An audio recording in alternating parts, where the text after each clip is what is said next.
Hello, welcome to this brief video about schizophrenia.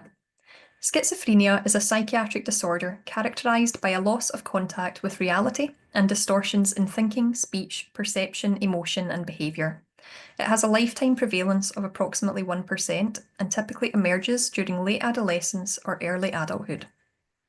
This figure shows the age of onset of mental disorders in the general population.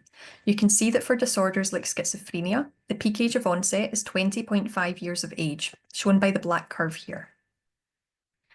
Let's look at some symptoms.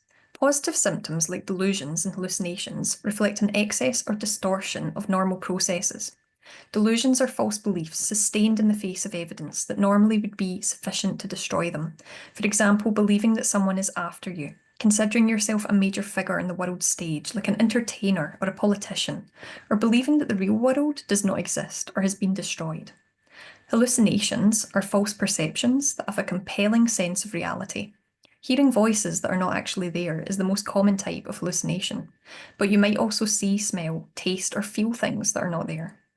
And finally, disorganised thinking and speech, so talking incoherently, frequently changing topic, giving unrelated answers to questions, and coming up with new words or word combinations. Negative symptoms, on the other hand, reflect an absence of normal reactions.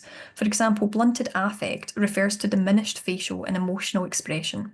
Anhedonia is the inability to experience pleasure from positive stimuli, and asociality refers to social withdrawal.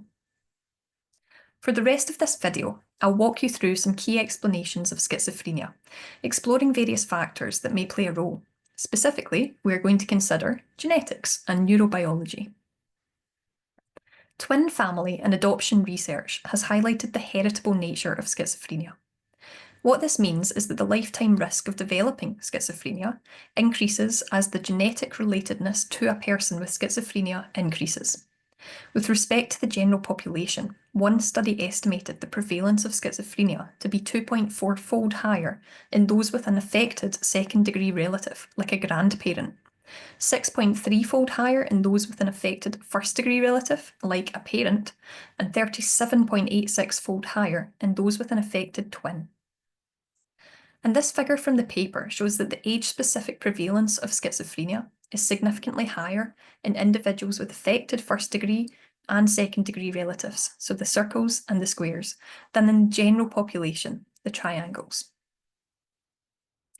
In 2022, a vast consortium of researchers conducted a large-scale genetic study, analysing data from over 76,000 individuals with schizophrenia and more than 243,000 controls. Their analysis identified 287 regions of the genome associated with an increased risk of developing schizophrenia. The genome is simply an organism's complete set of DNA. Through further analysis, the researchers pinpointed 120 specific genes within these regions that may increase the risk for schizophrenia. A gene is a small section of DNA that contains instructions to produce a functional product, such as a protein. So a considerable number of regions and genes are implicated, underscoring the complex genetic architecture of schizophrenia.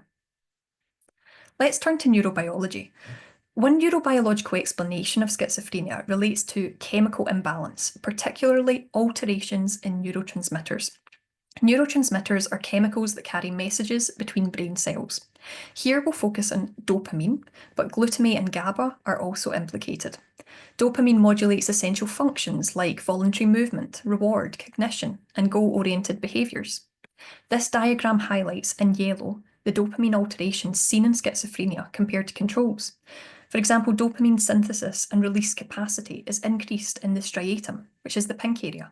So there is an elevation in dopaminergic functioning in this area, yet dopamine release is actually decreased in the frontal cortex, which is the larger blue area. Another neurobiological explanation of schizophrenia relates to grey matter volume. Grey matter makes up the outermost layer of the brain and enables people to control movement, memory, and emotions. As shown in the diagram, again highlighted in yellow, grey matter volume is reduced in schizophrenia compared to controls, especially in the temporal cortex, the green area, as well as the frontal cortex, the blue area. Thanks for listening.